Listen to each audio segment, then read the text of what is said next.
રાજકોટમાં લેભાગુ પત્રકાર ઝડપાયો. અધિકારી પાસે કરી હપ્તાની માંગણી. પત્રકારનો ધર્મ સત્યને ઉજાગર કરવાનો હોય છે, પરંતુ સભ્ય સમાજમાં કેટલાક લેભાગુ લોકો પત્રકારના નામે ધબ્બો હોય છે. આવા લોકો યલો જર્નલિઝમ કરતા હોય છે. રાજકોટ ક્રાઇમ બ્રાન્ચે આવા જ લેભાગુ તંત્રીની ધરપકડ કરી છે. શું છે મામલો, જોઈએ રિપોર્ટમાં.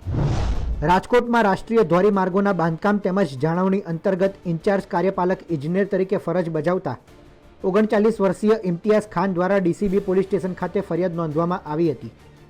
બીએનએસની વિવિધ કલમો અંતર્ગત પત્રકાર રાજેશ હિંગોળ વિરુદ્ધ ગુનો નોંધવામાં આવ્યો હતો. પોલીસને આપેલી ફરિયાદમાં ઇમ્તિયાઝ જણાવે છે કે પોતે રાજકોટના જજીસ બંગલોની સામે રાષ્ટ્રીય ધોરીમાર્ગ વિભાગની ઓફિસ ખાતે કામકાજ કરે છે. તેના કાર્યક્ષેત્રમાં સૌરાષ્ટ્રના 11 જિલ્લાનો સમાવેશ થાય છે, જે અંતર્ગત તેમના તાબા હેઠળ 6 પેટા વિભાગીય કચેરીઓ લીંબડી, અમરેલી, કોડીનાર, રાજકોટ, જામનગર અને પોરબંદરમાં આવેલી છે. રાજકોટ ખાતે રાજેશ હિંગોળ નામનો વ્યક્તિ પોતે ઇવનિંગ પોસ્ટ, પ્રિન્ટ અને ડિજિટલ મીડિયા ચલાવતો હોવાનું જણાવ્યું હતું. તેમજ તંત્રી તરીકે ઓળખ આપીને અવારનવાર મળવા આવતો હતો. ગત 4 એપ્રિલના રોજ રાજેશ રૂબરૂ મળવા આવ્યો હતો, ત્યારે તેણે સ્પષ્ટ કહ્યું હતું કે હું આપની વિભાગીય કચેરીના વહીવટ બાબતે આવેલો છું. વહીવટ બાબતે અધિકારીએ સ્પષ્ટતા માગતા તેણે પેટા વિભાગીય કચેરીના 10,000 રૂપિયા પેટે 50,000 રૂપિયાની રકમ આપવા માંગણી કરી હતી. અધિકારીએ કહ્યું હતું કે હું એક પણ રૂપિયા લેતો નથી અને કોઈને આ રીતના ગેરકાયદેસર પૈસા કે કોઈ પણ લેનદેન કરતો નથી. રાજેશે કહ્યું કે આ ખુરશી ઉપર જે અધિકારી આવે છે તેનાથી મને કોઈ મતલબ નથી, મને મારા પૈસાથી નિસ્બત છે. રાજેશ 2 જૂન 2025ના રોજ ફરી કચેરી ખાતે આવ્યો હતો. તેણે કહ્યું હતું કે હું 1992થી RNBનું રિપોર્ટિંગ કરું છું.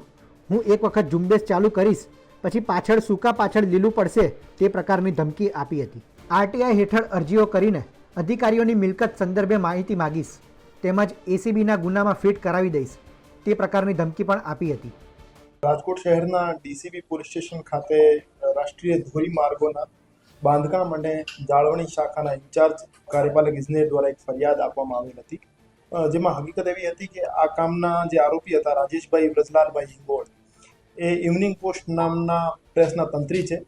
એમના દ્વારા અવારનવાર ફરિયાદીની ઓફિસમાં જઈ ફરિયાદીને ધમકાવવામાં આવતા હતા કે તમે તમારા હેઠળ આવતી દરેક વિભાગીય કચેરીના દર મહિને 10,000 લેખે મને 50,000 કુલ મહિનેના હપ્તા આપો, અન્યથા હું તમારા વિશે નેગેટિવ ન્યૂઝ છાપીશ અને આરટીઆઈ કરીને તમારી અંગત મિલકતની માહિતી કઢાવીને તમારા વિરુદ્ધ એસીબીના ખોટા કેસમાં તમને હું ફિટ કરાવી દઈશ.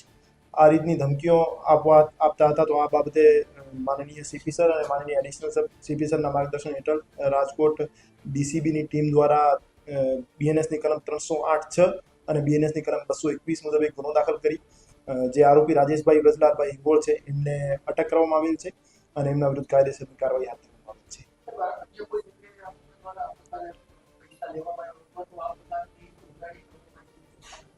આરોપી દ્વારા ફરિયાદીને અવારનવાર કહેવામાં આવતું હતું કે તમારાથી પહેલા પણ જે સાહેબ હતા એ સાહેબો દ્વારા મને આ રીતે પૈસા આપવામાં આવતા હતા, પણ અમે વેરીફાઈ ઇન્વેસ્ટિગેશન દરમિયાન કરીશું કે ભાઈ આ રીતે કેટલા માણસોને બ્લેકમેલ કરે છે.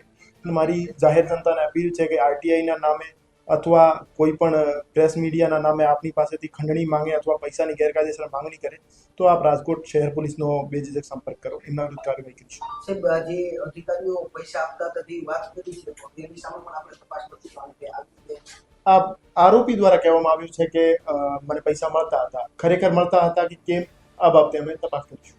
સાહેબ, બધું કોઈ ડિપાર્ટમેન્ટ દ્વારા બહુમાળી વિભાગ અન્ય વિભાગ દ્વારા હજુ સુધી અમને એક જ ડિપાર્ટમેન્ટ દ્વારા ફરિયાદ મળી છે અને ભવિષ્યમાં આ નામના આરોપી દ્વારા કોઈ પણ માણસથી પૈસાની ઉઘરાણી કરવામાં આવેલ હોય તો અમારો સંપર્ક. સમગ્ર મામલે ડીસીપી ક્રાઇમ દ્વારા રાજેશ હિંગોળની ધરપકડ કરવામાં આવી છે. આરોપીનું કહેવું છે કે અગાઉ સંબંધિત વિભાગના અધિકારીઓ તેને હપ્તો આપતા હતા. પોલીસ અત્યારે તે બાબતને લઈને પણ તપાસ કરી રહી છે. આરોપી દ્વારા અન્ય કોઈ વિભાગમાં આરટીઆઈ કરીને જે તે વિભાગના અધિકારી પાસે હપ્તો માગવામાં આવ્યો છે કે કેમ તે બાબતે પણ ક્રાઇમ બ્રાન્ચ દ્વારા તપાસ કરવામાં આવી રહી છે. રાજકોટથી સંવાદદાતા રોનક મજીઠિયાનો રિપોર્ટ, ગુજરાત તક.